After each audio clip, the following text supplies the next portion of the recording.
Did the officer ask you if you knew what happened? He didn't say, I didn't know what happened. He said, I told the officer she might be outside. So he still hasn't disclosed to us what was actually in his head. Maybe he knew. So listen to how lots of the subjects on the channel have different ways of lying. So for example, Meghan Markle, if you've seen that video, lies by leaving words out. So she lies by omission. She leaves out words hoping that you will infer what the picture she's trying to paint without her actually saying it. Other people lie by attacking the interviewer, like Mike O'Hearn, where he attacks the people questioning him. So he goes on full on defensive mockery mode, which is a sign of deception. So he doesn't deny. Liver King did the same thing. So they don't actually deny the wrongdoing. They just attack the questioner until the questioner leaves them alone. And more, the more I see of Burke, it looks like his form of lying, if he is in fact lying, if he is being deceptive, is by prefacing his lies with a hedging statement like, I think, or I want to say, or it was kind of like this, or I said, instead of saying what he actually knew. Can body language reveal lies? I'm Deception Detective. I'm an attorney trained in statement analysis, and this channel exists to expose lies and manipulation. Before we proceed, please hit the like, subscribe, and notification bell. In today's video, we're going to continue analyzing Burke Ramsey's interview with Dr. Phil.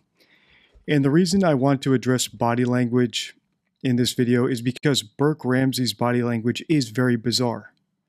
I don't deny that. So, and also the top comment on my last Burke Ramsey video had to do with body language. So I want to address body language, give you my opinions on it, talk about how it is useful, how it isn't useful, and I think this is the perfect subject to do that with. So let's get into all that after we start watching, get a few minutes in so we have some examples from Burke. It seems really odd to me that you're 9 years old and your mother comes in the room in seemingly the middle of the night because it's dark and says, "Where's my baby? Where's my baby?" And then runs out of the room and you just lay there as opposed to getting up and going out and saying, "What's going on?" And then a police officer comes in your room, which I assume is the first time in your entire life that a police officer has come in your room with a flashlight looking around, and you still just stay in bed. To be fair, I didn't know it was a police officer. It's just kind of... But somebody comes in your room with a flashlight, and you never get up and say, "What is going on here?" I guess I kind of like to avoid conflict So if you're listening on podcast mode, you can't see this, but Burke is blinking. He has a strange smile on his face. He's tapping his fingers. This is all stuff that I normally ignore 100%. I don't pay any attention to it. However, if you are analyzing body language, you might think, hey, Burke is lying here, right? He's blinking a lot. He looks nervous. He's got a strange smile on his face. Maybe he's experiencing duper's delight because he's smiling. Maybe he's lying because he just did a bunch of little flutter blinks. The fact of the matter is, body language can reveal nervousness. It can reveal stress. He's doing an interview. I think he is on the spectrum. He might be a little bit shy. He might not be very comfortable doing this.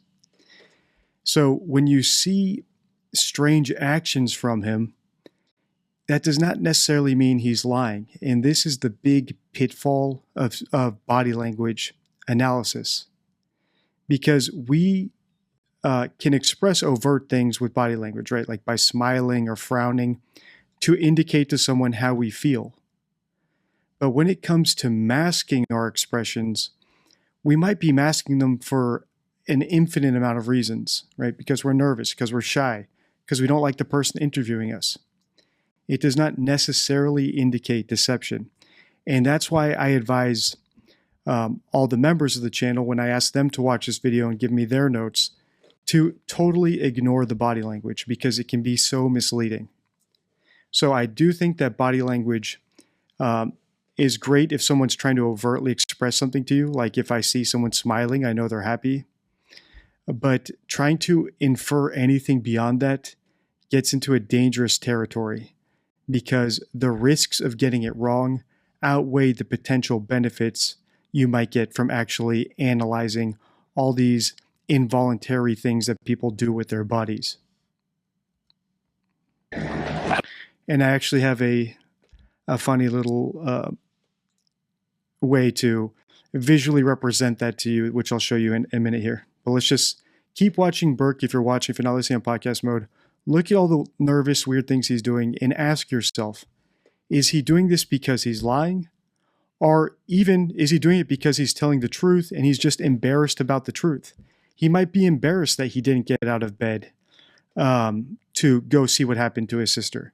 He might be embarrassed by admitting that he was scared and pulled the blanket over his head instead of being, a brave little boy and charging out and trying to see what's going on. Or he could be lying. But the way to find out is not by counting the frequency of his blinks, in my opinion. Also, it's not just my opinion, right? Studies show, multiple studies have shown now, that the best way to determine deception is through people's word choice, through statement analysis, through deception detection, through context, right? So they're analyzing not just the words they use, but also do the words they use match what someone would do in that context? Do they match what people empirically would do in that setting? And body language analysis is very low on the list of the best ways to determine deception. I don't know. I guess I just felt safer there. Were you curious? I'm not the worry type. I'm not the, I guess part of me doesn't want to know what's going on. Critics would say you weren't curious. And another thing about body language analysis for me, some people might say, well, DD, isn't it good to get collect as much information as possible, and then you average that information and you determine if someone is lying or not? Not really. Because if I can collect as many statements as possible and get the average of that, that's a very strong, I have strong confidence in that. Whereas if I collect statements, which I think are A+ material, and then add in some mediocre material like body language analysis or what's that called? When mediums like say if someone's guilty or not by reading, by doing astral projection and other sorts of voodoo, let's throw that in there. Let's get let's roll a dice and see if it says guilty or not guilty, and we'll throw that in there, and then we'll average all that out. That doesn't give me a better outcome, right? The average value of that information goes down the more grade C material we add in, the more grade D, the more F tier information we add in. It brings the average down. So I like to be very selective with the material I collect, and I average from that. Which is why I would always bet on myself when it comes to me versus analysis by the behavior panel. Because so far you guys have told me that the behavior panel believed that Madeleine McCann was actually kidnapped, which I do not subscribe to at all. My opinion is 100% that she was not kidnapped by a stranger. If you watch their channel, let me know what their analysis is of the Ramseys, because I'm sure I differ with them on that too. So all that is to say, the more information you have does not necessarily make your analysis better. Sometimes editing out certain information improves the quality of your analysis. So quality over quantity. And that's why on my channel, in the members section, when I send them a video to analyze, I made sure this time to point out, ignore the body language. Only collect that high value information and make an analysis from that. Another thing I cut out, and I've had tons of comments about this, is conspiracy theory level stuff. For example, in my McCann series, when people talked about Jerry McCann being a Freemason, and that's why he got off, right? So the Freemasons helped him.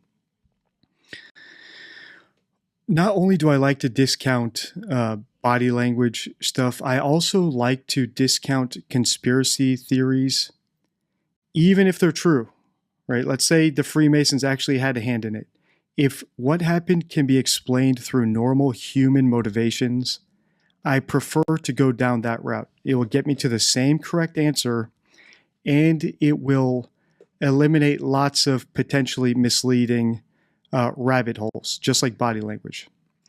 And one of the members on the channel asked me this on X. So I just want to read the question, give you my response, so it can hopefully illuminate a little bit more why I ignore the conspiracy theories out of hand. So Raphael asked me this on X. I think people tend to turn to conspiracy theories more easily with people in positions of power or from a big corporation because history teaches us that people in positions of power and control tend to do extreme evil deeds. What's your take on it?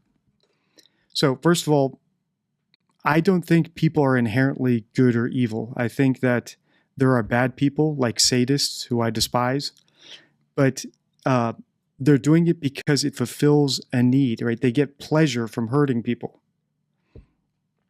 And it can be, you can spot a sadist by looking for the signs. So here was my response. Whenever possible, I try to understand things through the lens of common human motives. For example, money, fame, revenge, avoiding pain, etc. Because even with theories like Illuminati, Freemasons, or lizard people, their actions still have to boil down to basic human motivations. So if someone says, well, Jerry got off because of the Illuminati or because of Freemasons, that doesn't answer why. It's still about typical human drives, right? So if someone helped Jerry, you don't need a conspiracy theory to explain it. It can simply be explained by the politicians didn't want to look bad by accusing a father of killing his kid, so they sent support. Or he was friends with someone, that friend was loyal to him, and his friend supported him because it was still unclear whether he was guilty or not. So he decided to side with his friend, and this friend was in a position of power, right? So you don't need buzzword conspiracy terms to get to the heart of the matter, because even if you're using conspiracy societies and terms like that, you still have to explain it. At the end of the day, it still has to come down to human motivations. Even if the motivation is that this person's a sadist, you still have to get down to that basic human motivation, right? If someone's a sadist, well, they get pleasure from hurting people, and now we have a little bit more of an understanding based on just common human motives, not just, this person's evil, this person's actually a demon. That's not useful. Okay, so I just wanted to address all that because I've seen so many comments about it early in this video. So body language, conspiracy theories, maybe they're useful, maybe not. But in my experience, it's best to ignore them because they can lead you down too many rabbit holes. You'll be right more of the time if you ignore them. All right, so let me know in the comments if that all makes sense. It's because you already knew. He didn't have to get up and go check because he knew exactly what had happened. I was scared, I think. I mean, I didn't know if there's some bad guy downstairs that my dad was chasing off with a gun or, I had no idea. Were you concerned leaving him alone in the room? Well, knowing that his sister had been taken. Yeah. We knew where he was. He was safe. And at that point, that's what we wanted to be sure of. We were so focused on JonBenet being gone, I guess. So 2 hours later, the detective comes. Linda Arndt. Okay. And was she helpful? Yeah, I mean, she was trying to sort things out. And I remember she sat me down and said, when you talk to this person they call, you've got to insist you hear JonBenet's voice. So I was, as ready as I could be for that call. And of course, 10 o'clock came and went. So at the time, you felt like she was being helpful. You had no idea that she considered you. Oh, no. To be the culprit. Yeah, no, absolutely not. Linda Arndt, the lead detective that was there, went on national television a few months ago and said, I didn't act right. I was too calm, cordial. Did it surprise you to hear that was her reaction? And this is another problem I have with the case is Linda Arndt, the head detective. From what I've seen of clips that you guys have sent me about her and quotes you put in the comments, she seems like a subscriber to body language, right? To intuition. I can feel that there's a killer here. She's something along those lines, right? And I don't like that. So even if she's right, the way she came to it, it does not sit well with me, which is why I question a lot of the things collected in this investigation. And bungled investigations are a common theme through the series that we're doing on the channel. I think ever since we started doing true crime videos, the ones that rise to the top of the pile are unsolved mysteries. And one reason they are unsolved is because the detectives fumbled the ball during the evidence collection process. We've seen from multiple interviews now with the Ramseys that this case was bungled. The Ramseys were allowed to wander around the house. They were allowed to bring friends over. John was allowed to search the house for his daughter's body and carry it up, totally contaminating the crime scene, right? The alleged crime scene. So Linda Arndt, I'm glad they're mentioning her here because she also falls into my category of body language analysts who, by analyzing body language, really harm the credibility of the case and harm my ability to rely on their assertions because they're basing it on body language, which is totally subjective, in my opinion, totally fungible, and steers people wrong all the time. Reaction. I don't remember being cordial. She was there to help me. I was grateful for her being there. So she interpreted that as being cordial. So be it. She had never been in a situation like that as a police officer, I learned later. In retrospect, we called the police. We thought they knew what they were doing, and they didn't have a clue. I called the police to help me and to find my child. Never, ever crossed my mind that she was suspicious. That's interesting here. So getting back to the bread and butter, stuff that actually matters. Did you catch what John said? I called the police to help me. He's the priority. At the time, well, first of all, there's two things wrong with that. John is not the one who called the police. Patsy called the police. So when he says, I called the police, it A, means that he either instructed Patsy to call, because he is the CEO, delegating tasks to people. He takes ownership of it. I called the police. Or it can tell us that he's not necessarily doing his best to be as accurate as possible in these interviews. That he's playing fast and loose with the facts, and we need to be aware of that. We cannot take what he says to be the exact truth because he's already proven he's being very loose with the facts here.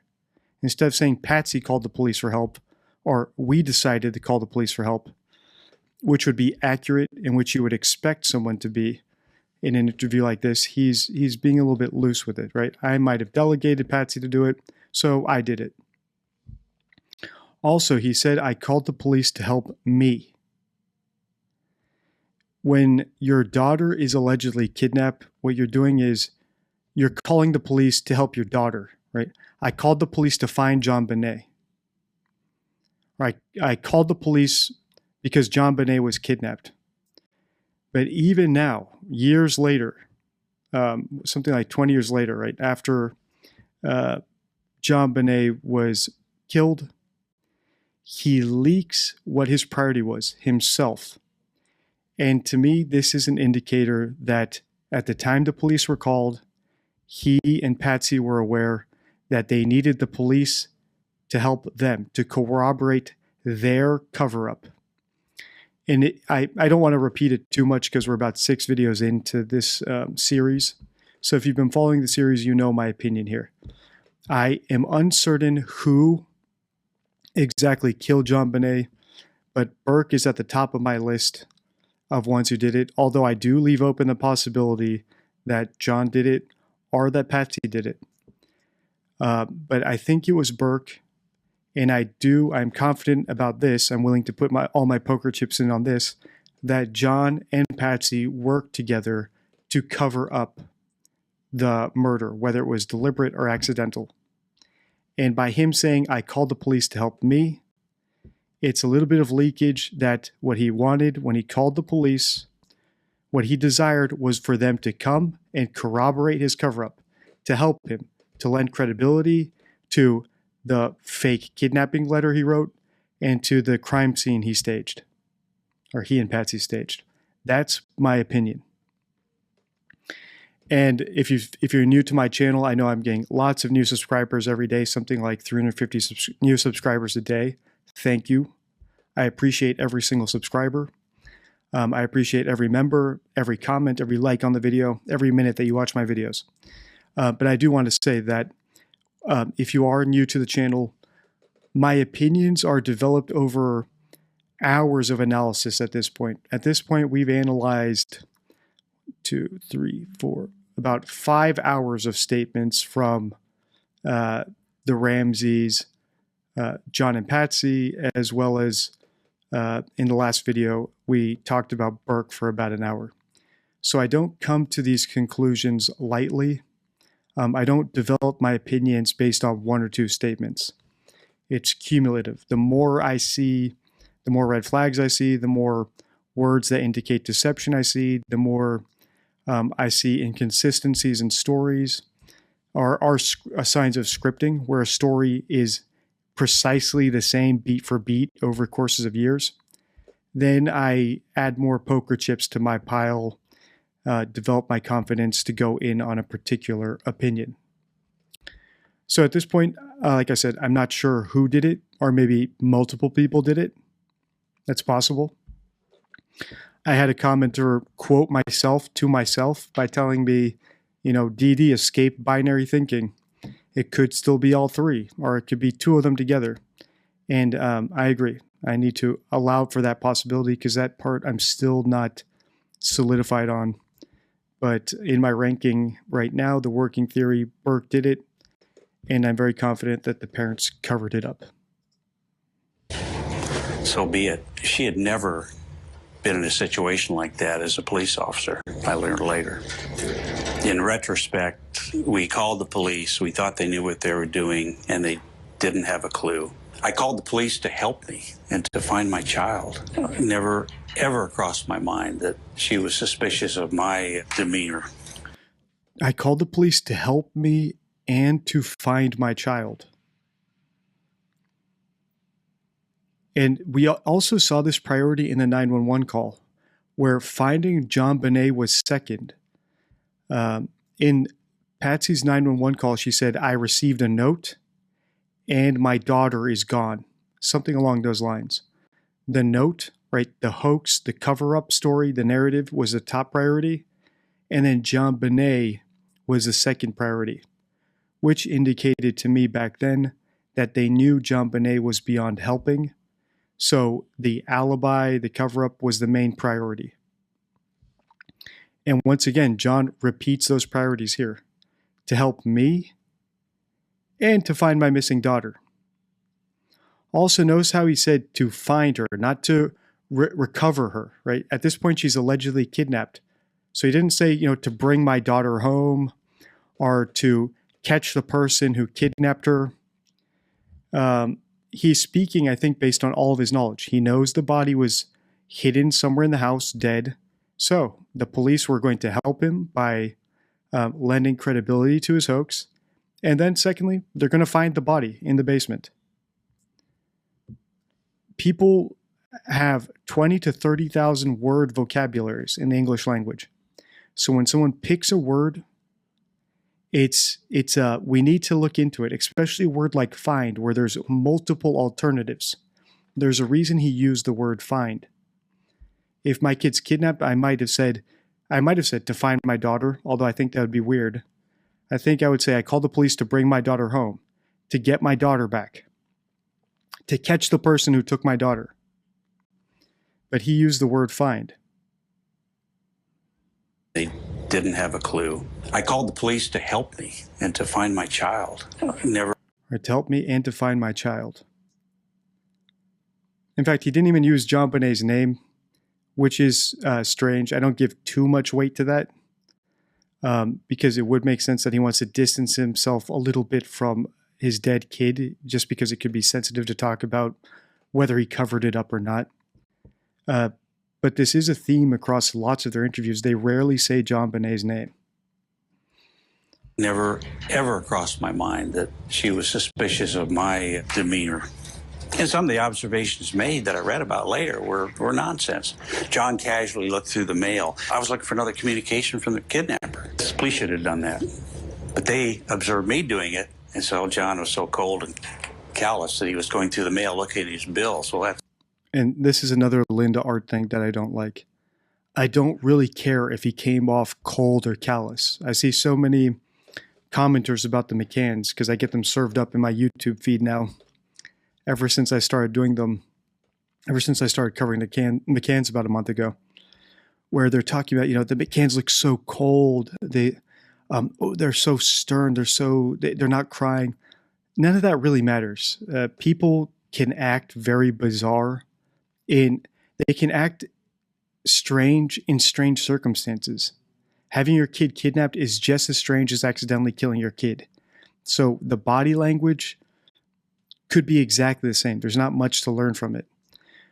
For example, I saw some comments when I did a McCann's video where people were talking about how Kate was grabbing onto Jerry's arm when they were standing next to her, right? She's grabbing his arm so tight. Well, if her kid was kidnapped, maybe she would also feel, weak-kneed and might need some support. Doesn't necessarily mean that she's grabbing onto his arm because she's tense because they're lying to the press. And this is like I keep reiterating, a huge pitfall of body language. It can indicate stress, basically stress or nervousness, but it can't tell you why.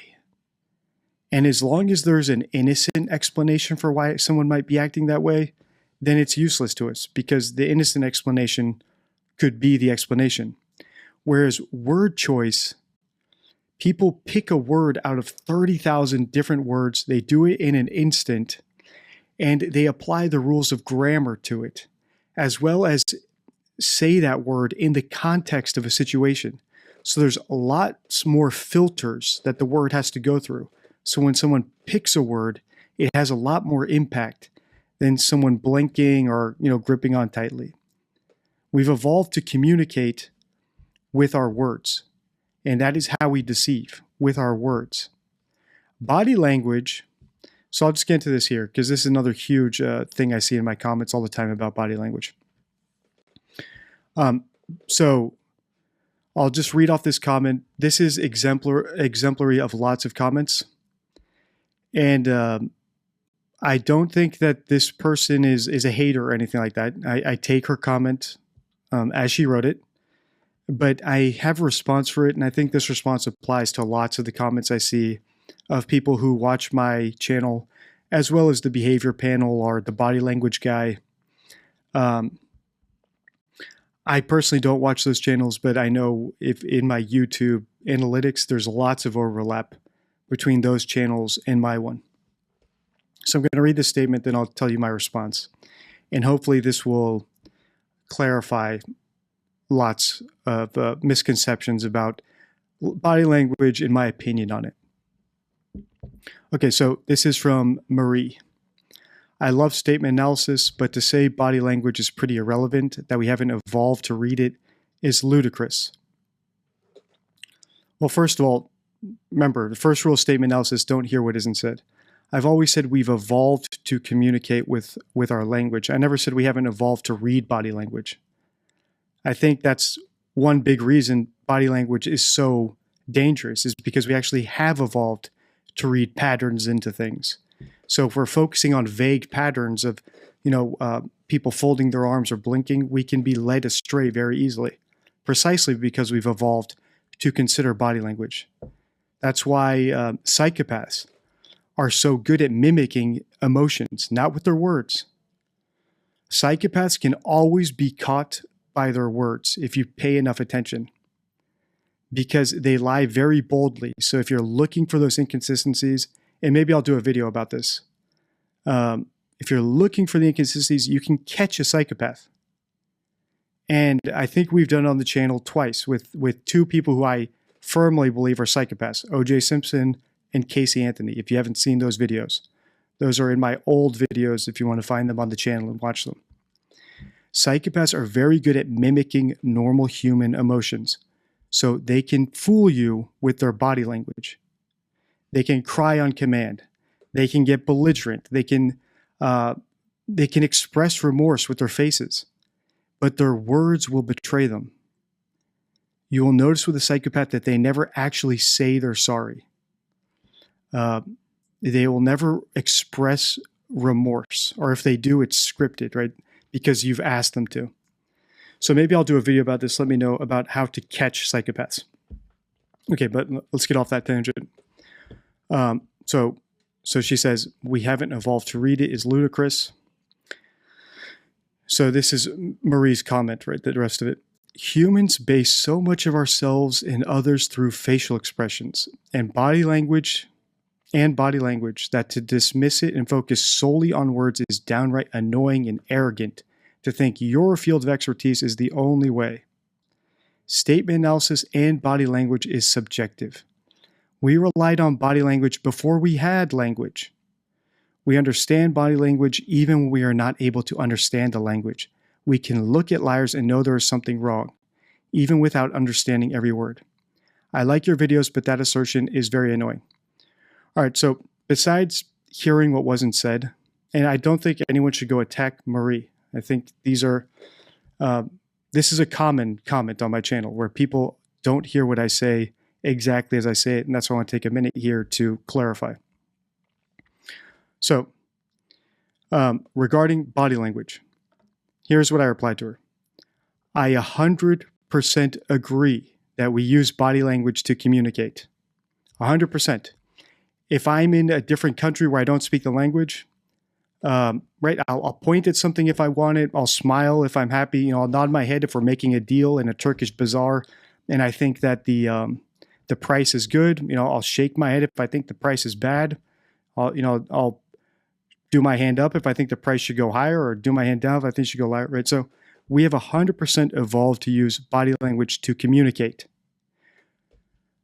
But it is not useful when detecting lies, and Marie has said that herself. In her own comment, she said, we can look at liars and know there is something wrong, even without understanding every word. And that's my point. You can look at body language and know something is wrong, but you cannot determine if that wrongness or discomfort you're seeing is because they are lying. They simply could be shy, or they could be doing the exact opposite of lying. They could be telling you the truth, but they look nervous because they're embarrassed about the truth. So this is a very important point. I 100% agree that body language is useful. You see me on the channel. If you watch the videos, I use my hands all the time. I use a ton of body language to get my point across.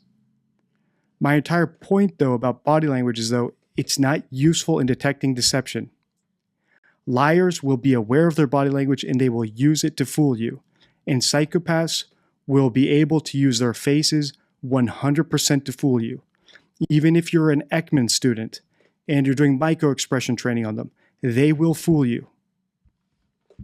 So body language may have some use, it has a ton of use in communication. Like the statistic, like 96% of communication is body language. I agree with it, but not 96% of deception. This channel is about spotting lies and manipulation, not about how people communicate with one another. It's about the dark side of communication, manipulation,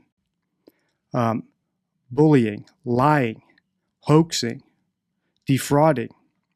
So, and in those situations, body language will steer you in the wrong path, in my opinion. And even if it does help, the help it provides is not worth the risk of it misleading you. Let me know in the comments if that's all clear. And I wanted to bring that point up in this video because I've seen so many comments, even from members, about Burke's body language. And my advice to them, even before I sent them the video, was to ignore it. And I think the ones who ignored it, they said, they when they hear Burke, they know that they don't necessarily think he's lying, right? He's just being a little bit deceptive. And the reason for that might be, if you're watching this interview, right, we're more than halfway through it, Burke has barely said a word. He's very reticent about everything that happened. I was actually surprised, and I think some other commenters were, they said, I was expecting more from this interview. Me too. I feel like the only reason Dr. Phil got this interview was because the questions were pre-screened, and he might have agreed not to ask Burke too many follow-up questions about certain topics. Because so far, Burke has given very curt, short responses and very vague responses. So I don't think he's being totally candid with us, and that might be by design. Also, and this is probably the most important point so far in the video of what we've seen, Burke has not denied killing his sister. And until I see him deny it, he's staying on my list of people who potentially killed JonBenet. And for me, he's at the top of the list because I think if he did it, both parents would have come together to cover it up for him. Okay, I know that was a lot of information. This is an information dump. But I think at this point in the series, you guys are ready to get all this info. So we've covered conspiracy theories, why I think they should be blocked out, body language, why I think it should be blocked out. And now I think that regarding Burke in this interview, if you were watching the interview, you might think he's sketchy and weird and guilty. But if you're just listening to the interview, you'll notice something even more important: how reticent he is about talking, and the fact that he has not denied killing his sister. That's the big thing for me. He hasn't denied it yet, and he hasn't even been asked that question yet. And I wonder if that was by design. So let's see if Dr. Phil asks him that question at some point, because analyzing that answer will be the money shot of this interview. Well, that's nonsense. So who came and got you eventually? I think it was my dad that came in. You do go downstairs. Describe that scene for me. Coming up. Were you scared for JonBenet yet? I think I was trying to be positive. You remember them asking you if you knew what happened to your sister? I told the guy, I was like, she's probably hiding somewhere. Okay, I want to see that question. I want to see that was just a preview. If you're listening on podcast mode, I want to see that question in response to that question. Wednesday on an all-new Dr. Phil. First call. Cage-free. Dr. Phil's I just remember Burke Ramsey continues.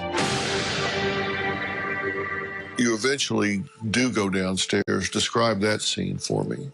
I just remember I have an image in my head of the kitchen, and it was really early morning, and there were a few people around that I didn't really know. There might have been a police car, I think. I just remember kind of walking slowly downstairs, and everybody just being like, "Hey, we're gonna take you to Fleet." So the thing is, Burke was 9 at the time this happened. And as I pointed out in the last video, he uses lots of deceptive language to hedge. He uses lots of hedging language when he's giving responses. So for example, in the last video, he said, "I want to say," and I pointed out why that is a hedging phrase.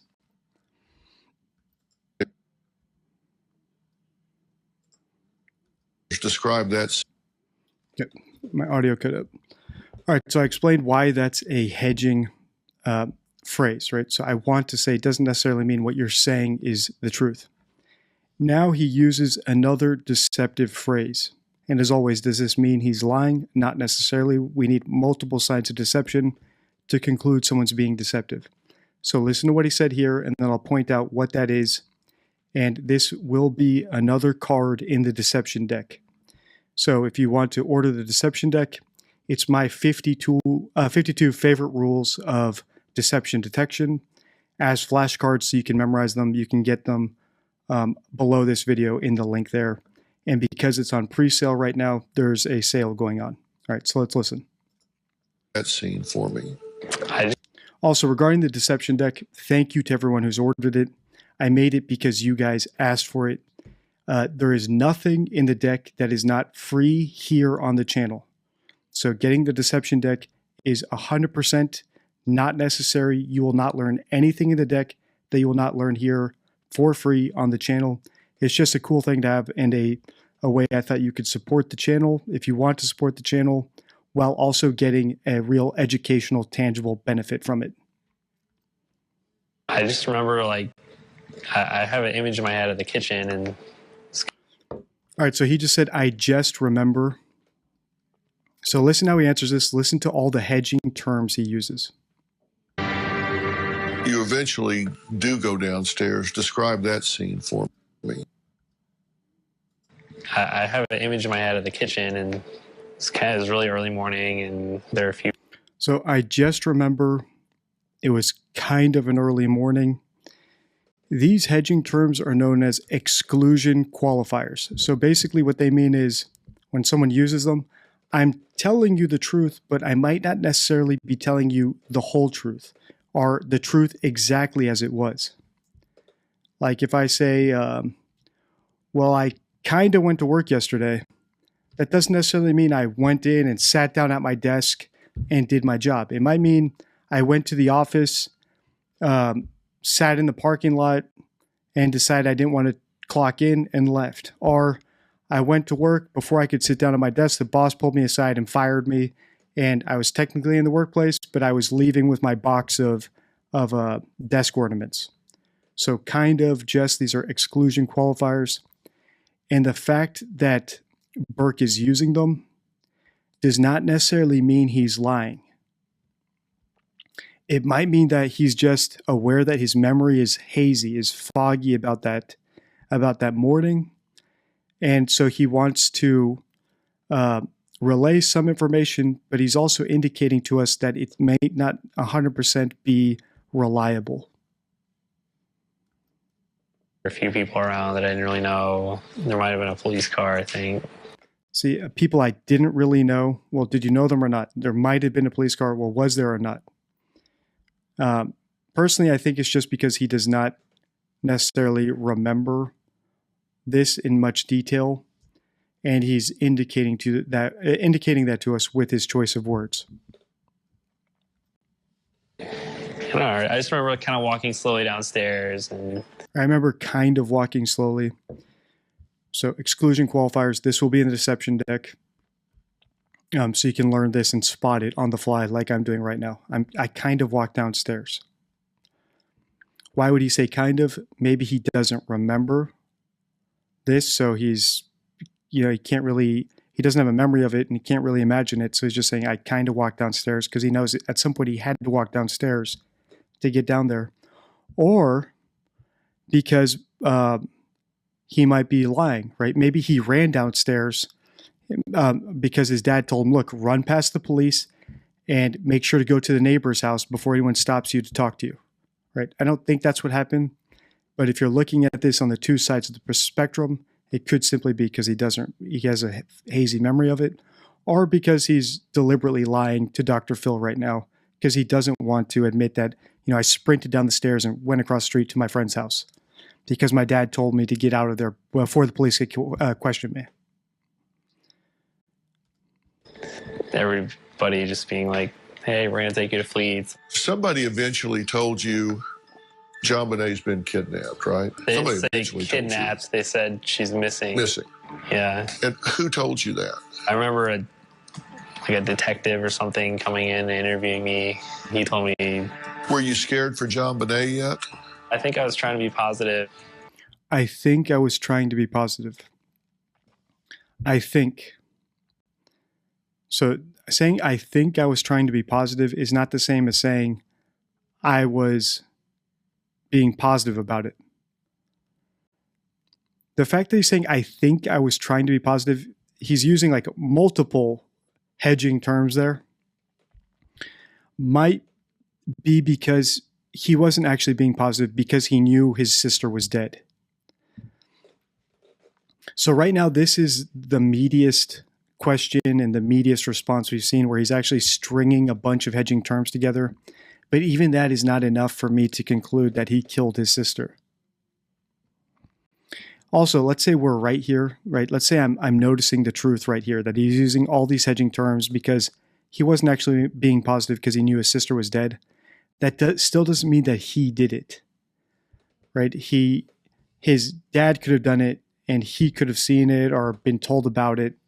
When he was told to be quiet, something happened to your sister. Now go to bed and don't talk to anyone about it. So unfortunately, what's happening here, and we see this a lot, is an interviewer letting an interviewee get away with vague responses, where if he had been pushed a little bit more on lots of the questions that have been asked so far, we could scratch past the surface and really get some meaty responses that we can rely on. And if you've seen my video, How to Interview Like a Detective, you'll see plenty of examples of pitfalls that interviewers make, which you should not make in your own life, whether you're trying to elicit information from a family member because you suspect they did something, or from a new hire that you're planning to hire.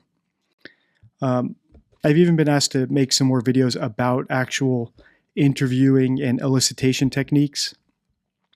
So let me know in the comments if you want to see that, if you want to see me show you some interviewing skills that can help you get to the truth simply by the types of questions you ask, the way you preface your questions, the way you preface them, the order in which you ask them, the types of follow-up questions you ask.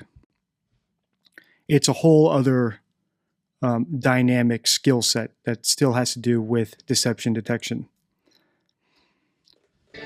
Do you remember them asking you if you knew what happened to your sister? I told the guy, I was like, she's probably hiding somewhere. Did you check the whole house? Or maybe she's outside, or... All right, so now we're actually getting some meaty questions and strange responses. For example, here, did the officer ask you if you knew what happened?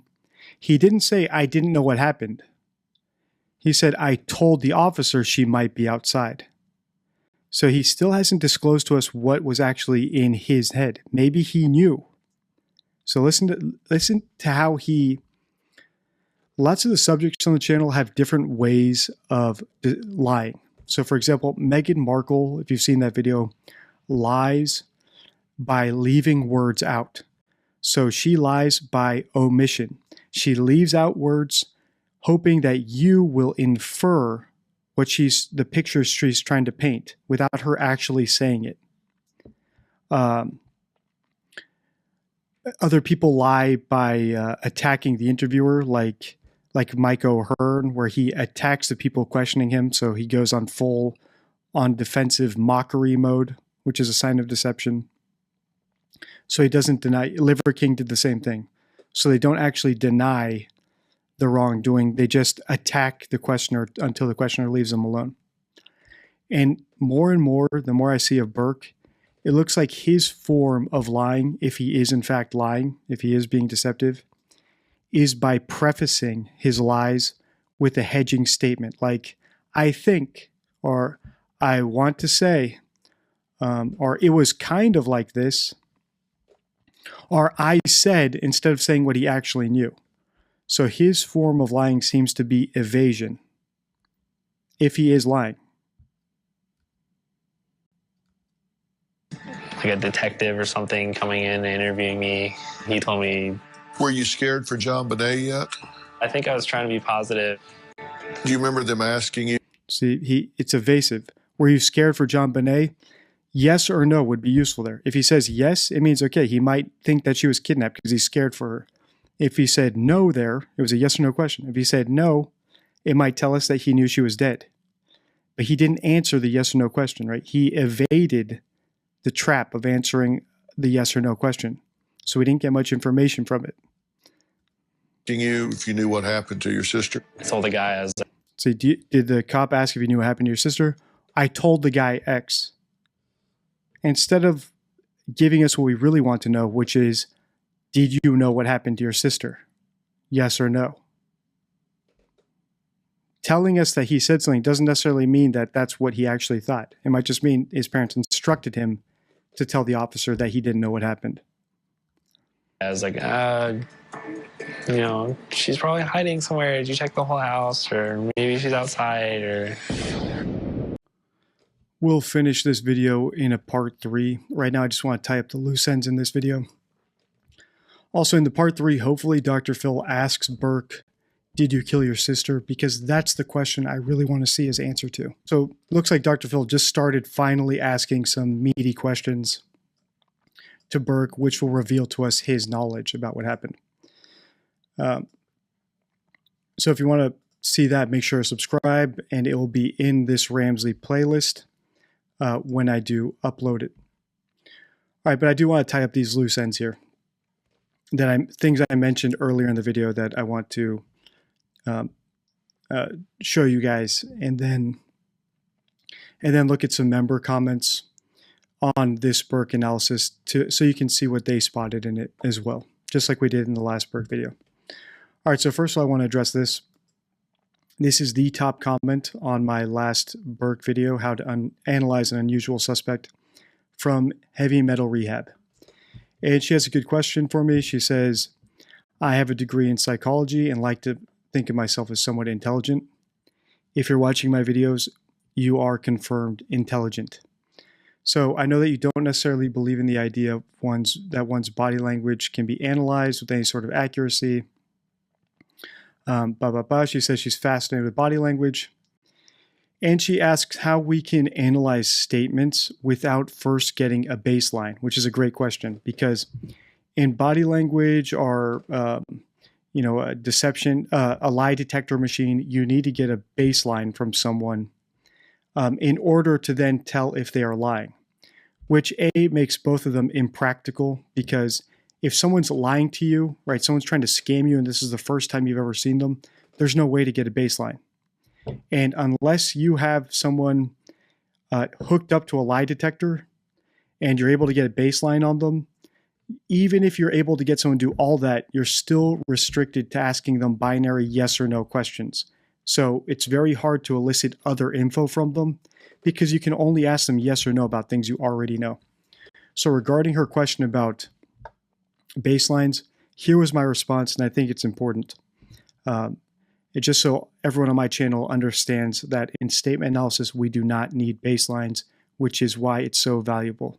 And my practice of deception detection in general requires no baselines. It requires logic, deductive reasoning, critical thinking, statement analysis basics, and a whole other bunch of stuff that I teach you on the channel. Okay, so here was my response to her. Great question. I do not need a baseline because I am not interpreting what the subject is saying. So that's critical. When we're listening to someone on the channel, I'm not trying to read hidden meanings into what they're saying, right? So I'm not interpreting what the subject is saying. I'm just pointing out what they're actually saying or not saying by listening very closely. So for example, in this video with Burke, where he says, I think there was a detective. I'm not trying to read any hidden meaning into that. I'm just pointing out to you that he said, I think. So that means that he's not standing behind his assertion, which means that we can't necessarily take what he says as true. The same as in the last Burke video where he said, I want to say, well, anything that follows I want to say, we cannot take as truth because someone's merely stating their desire to say something. The truth is in that preamble. The truth isn't necessarily in what follows. And then the second part of my response was, also, I take into account words and phrases that have been empirically shown to indicate deception. So statement analysis, the rules in a deception deck, other rules that I've added from outside research or from my own experiences in the deck, or from stuff theories we've developed on the channel here. Lots of them are grounded in empirical studies, so research studies that show that, in this certain situation, this percent of the time, this word means someone's lying, right? So there's certain words and phrases that have empirically been shown to indicate deception. So it's a mix of just listening very closely, as well as listening very closely what someone says and pointing it out. So listening to exactly what someone says and then deciphering the meaning from that. And pointing out certain words, phrases, grammar, constructions, certain cues that indicate deception. So it's a mix of paying very close attention to what someone actually says, as well as knowing empirical rules about detecting deception.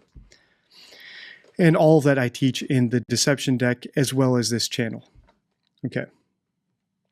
Here's the other thing I mentioned early in the video that I just want to make sure I showed you guys.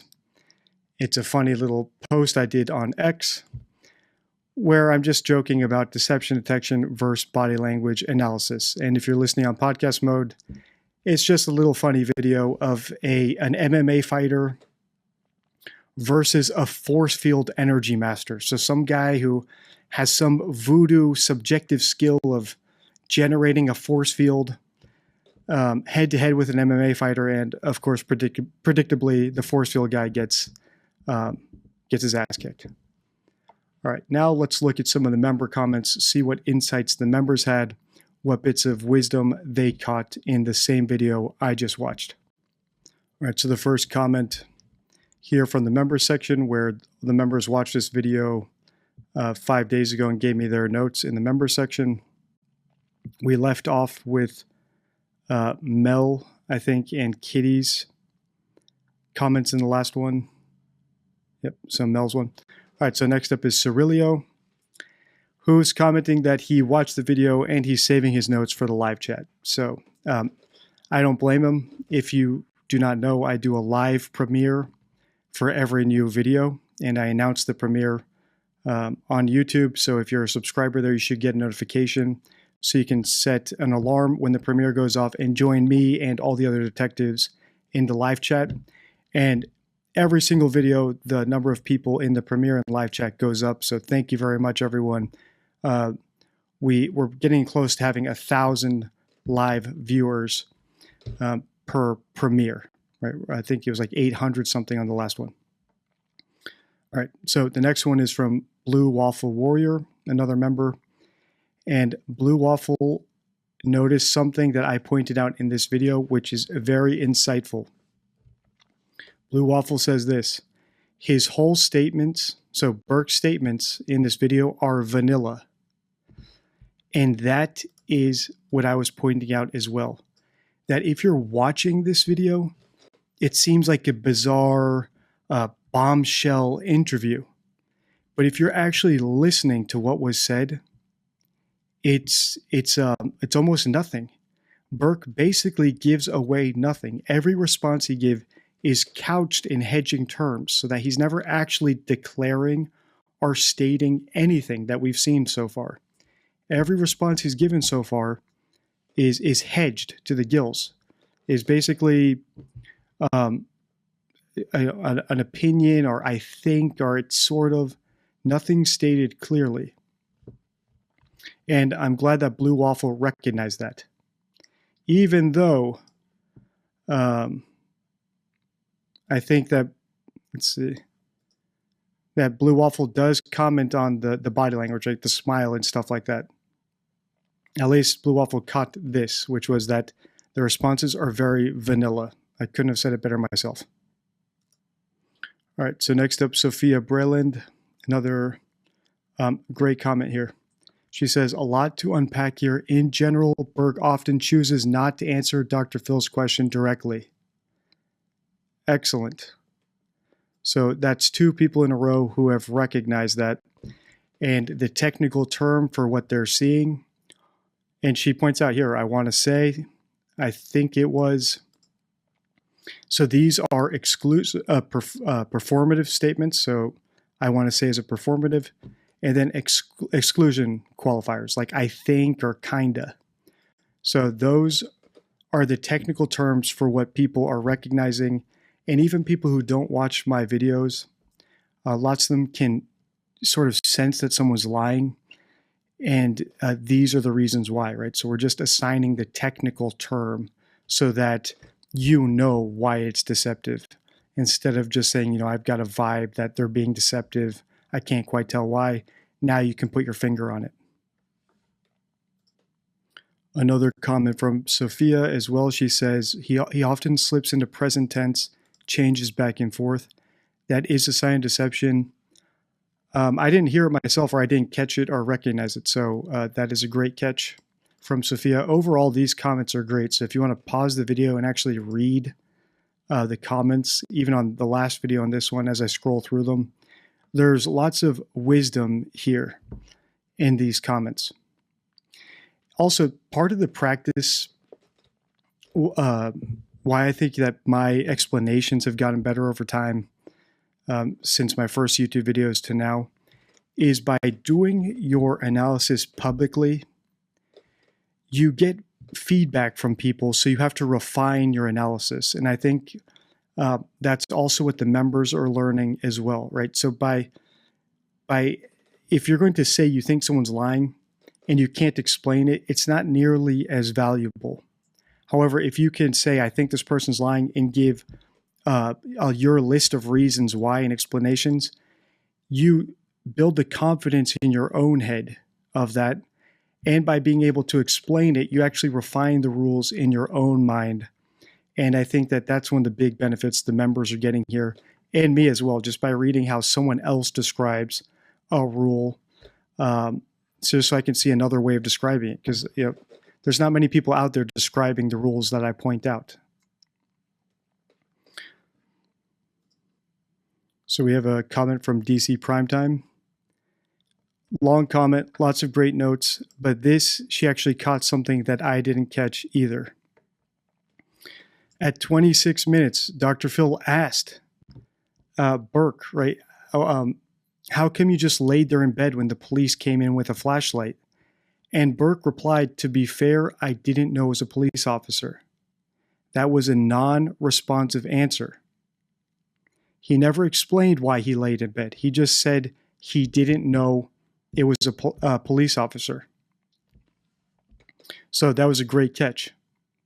Why was he laying in bed? Why did he stay there? We don't know. Maybe his parents instructed him to stay in bed, right? That would be the money shot.